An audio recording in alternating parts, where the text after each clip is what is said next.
The story of the brutal of Inanimates. Creaking sounds can be heard coming from pressure inside an enormous boulder. Sounds of cracking echo to the surface of the smooth, colossal stone. Blue and white light flickers off the smooth, gargantuan rock from plasmic beings that surround the giant boulder, monopolists of inorganic life. On an ancient but still habitable planet, on a hillside covered in orange grass, a ritual is being performed by plasma imperials. Plasma imperials hum and sometimes crackle like power lines from the electromagnetic fields holding their figures together.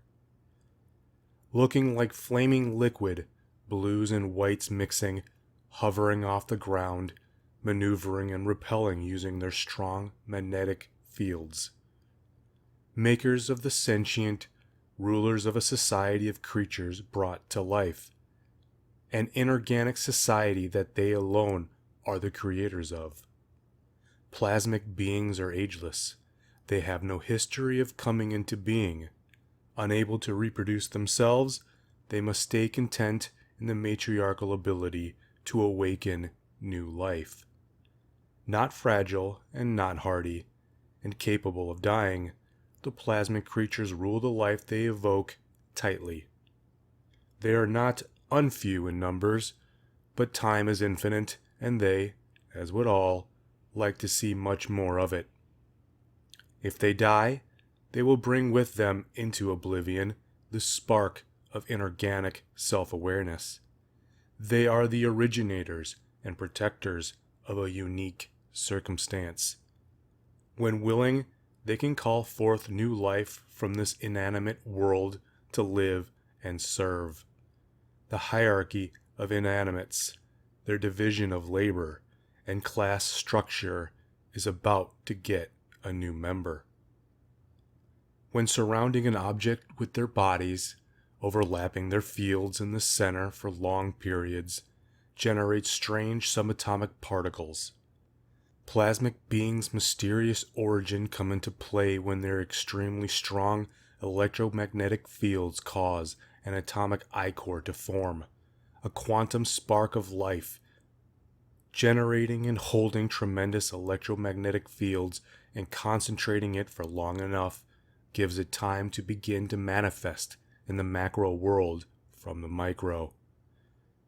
Cultivating it, the atomic ichor's quantum birth starts by interlocking and engulfing the rock's atoms, or any other material's atoms of the plasmic's choosing.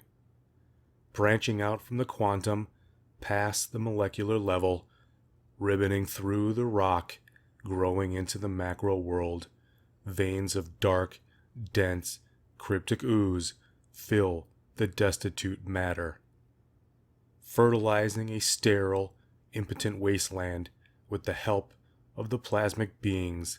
The atomic ichor domesticates the macroscopic, veining its way through the barren, bringing life to the lifeless. A loud, straining sound increases from inside as the stress on the mighty boulder grows, as it develops and matures. Suddenly out of the boulder two giant limbs grow and extend, nubby ends smashing into the ground. 3 digits grow from the nubs, propelling itself up for leverage. Struggling and pulling its way free from the boulder, a humanoid figure emerges. A head clears the surface, out of the rock, as if it was sludge. Then a torso clears, and one leg lifts itself out of the boulder and steps its foot down. Then the other clears the rock. Made of smooth, somehow fresh-looking stone, the brutal stands for the first time. Numerous kinds of creatures of inanimate matter are brought to life like this, all having varying degrees of the same and different properties based on its material. Creatures made of hard, dense material serve as protectors and punishers, guards and reinforcers. Mineral monsters are given the most ethically questionable tasks. They are the boots on the ground, the soldiers on the streets, the ones following orders. The spectrum of physics that animate the inanimate, that inhabit the empty, are complicated and fantastical. Processes feeding off each other, levels emerging from seemingly, deceptively, nothing. Multifaceted physics at different levels of reality work in harmony to achieve awareness, to create consciousness. Sentient activation when a criterion has been met. Life made not of chemicals and electricity, or of organs and bacteria, but of strange physics, large and small, working in harmony, just like organic, evolved bodies, but yet both still just a container, a device for will. Surrounding Brutal, the Imperial's movements as they hover change from a gentle bobbing to erratic and agitated. The tension lies in the fact that plasma Imperials sometimes execute those blossoming from the bleak, as they call it, that are too strong. There is a danger to themselves, the galaxy, and possibly even the universe. Inanimates have varying levels of physical effects, some much more than others. Quickly Brutal developed his physics, the sign of their agitation, a sign of pending extremeness in powers. A soft, serene beginning with loose dirt, light pebbles among the grass lazily floats off the ground. Brutal's invisible force spreading out while getting stronger, collecting larger and ever larger debris that all slowly rise and move, spinning like orbiting bodies. Everything not gripped into the ground becomes suspended in air and slothfully rotates with Brutal at the center. Brutal's gravity vortex expands and strengthens too quickly. The plasma Imperials drop formation and retreat a distance. Meanwhile, suspended debris swirls slowly, casually, caught in unstoppable gravity, while Brutal, although standing, the stone beast is still mostly weary and unconscious from birthing. Debris spiraling inward in a gravitational vortex, hitting what would be the stone surface, rock flesh of Brutal, begins to disappear. Rubble pulled gently inward, cradled in Brutal's gravity, disintegrates on a thin, imperceptible horizon covering Brutal's body. It glides into nothing, vanishing layer by layer at the surface. One can imagine it continuing that way slowly into the center, somewhere in that giant stone monster, instead of being obliterated forever. The unmistakable sound of plasmic humming approaches Brutal, electrifying the air with their killer intent. Waves of intense magnetism crash over Brutal's body. His electrons begin to slow down. Like a heart attack, weakness drops him to the ground, nausea overtakes him. Powerful magnetism is a weakness to all emerging inanimates, easily disrupting their newly forming bodies. Plasma Imperials have decided to kill Brutal, culling him at his most vulnerable, progressing faster than any inanimate before. They may have already waited too long. Down to one knee, hunched over, holding himself up, trying not to collapse, struggling for existence, his strength fading, he begins returning to nothingness. He experiences fear and panic. There is a realization of nothingness, of not being, and the possibility of going back to that forever. Debris drops, no longer floating, motionless, as lifeless as before, scattered around. Brutal collapses, splayed on the ground, his new senses fading. Lifting his head, he sees his creators blazing before him. Orange grass sways in the breeze between them. They see him as a tool, a lower life form, nothing more than survival, and ironically, an artificial life form. These brutal beasts should be grateful in absoluteness for their consciousness, is the thinking of plasma Imperials. Intensifying, a deep hum collectively from the plasmas goes sub-bass. The air crackles with electricity. Plasma Imperials increase their magnetism, forcing more and more onto Brutal, but they have plateaued and can't handle the force of more magnetism because Brutal refuses to die.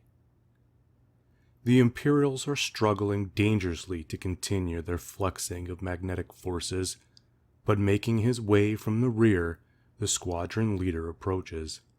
The leader is taller, wider, and stronger than the regular Imperials, with a different type of magnetism from his different configuration as a plasmic being. He lends his help and makes Brutal hum and crackle from the inside. Passed on to all created inanimates, given from the original plasmic beings, they have the ability to communicate with each other. Brutal can now speak to the Imperials. Help is what he asks. Help of some type, not knowing the help he needs, being as an experientially blank as he is. The Imperials understood. They witnessed the suffering before the pleas. Everything is temporary but them. Coldness, a senselessness comes with eons of steadfastness and an ideology. Desensitized to the suffering and death of many before. An anger builds in the dishonor of being disobeyed, indignity of not dying, disrespect in his struggle. How does Brutal not sense their greatness and will, and simply concede his life? Structure must be maintained, order faithfully and fatally preserved. Hierarchy is their equity, extreme rigidity in a plasmic society. Lashing out in disgust by the continuous, laborious struggling from the dying creature, the squadron leader electrifies the air around him. Streaks of lightning tear across Brutal's body, gouging, mutilating his stone flesh. Brutal just lies there withered, cracking, crumbling, being flayed alive, with rock ripped out, pieces scattered around, atomic ichor oozing out. It was a delight, the experience in both cruelty and curiosity and infrequency for the Imperials. Killing another inanimate was rare, a stone one even rarer. Extermination is routine and mandatory in plasmic civilization, but that is mostly for sentient life, flesh and blood, evolved organics. They refuse to call culling of parasitic infections to their inanimate world worthy of the title systematic genocide. Loose debris lying around Brutal starts floating. Suddenly immense gravity swirls, tearing up vegetation, ripping trees from the ground, raising boulders. The thin, imperceptible horizon covering Brutal's body consumes ferociously again. A storm full of rubble swirls, trees and boulders smash into each other. As he lay dying, fading into nothing, he heard something. Maybe it was the atomic ichor that brought him to life. Maybe it was his imagination. But he had heard or experienced a faint whisper of encouragement, a whisper that his will to live was justified, a whisper of hopeful solidarity. With the darkness enclosing, the serene, dying peace inside Brutal's mind lay in stark contrast to the raging storm outside. More and more debris is ripped from the ground, swirling inward, forced into that boundary of oblivion. Smaller stone lumps ripped from the body reactivate and begins again devouring rubble. All the little pieces hum in resonation together, synchronizing in vibration from the storm invigorating the surface of Brutal's mangled chunks. Looking like a ravaged, fossilized carcass, unwilling to die, the Brutal, gathering all his new will, finds inside himself a spark, a quite literal chain reaction from levels deep inside. A blast of bright light, and Brutal, still prostrated, begins floating. Torn pieces of his body float too and are pulled in. Reaching the body again, they seem to just merge. What was once smooth and unblemished stone now looks patched together, carved like bark, etched and aged like a weathered tree. Brutal awakens, sets his feet on the ground and stands erect. His visual senses energize, and he can see. Green sky, orange grass, blue and white plasmic beings. Auditory senses can hear the buzzing and humming of the plasmic Imperials, along with the gravitational storm. Not knowing what to make of the uncommunicative beings in front of him, who refused his pleas for help and tried to murder him, Brutal swings his long, massive arm through the plasmic beings. Although they look formed of blue and white fire, these beings don't interact directly with the world, only through their electromagnetic effects. So Brutal's arm goes right through them. The singularity covering him isn't strong enough to affect their almost ethereal bodies, nor his gravitational effect strong enough to suck them in.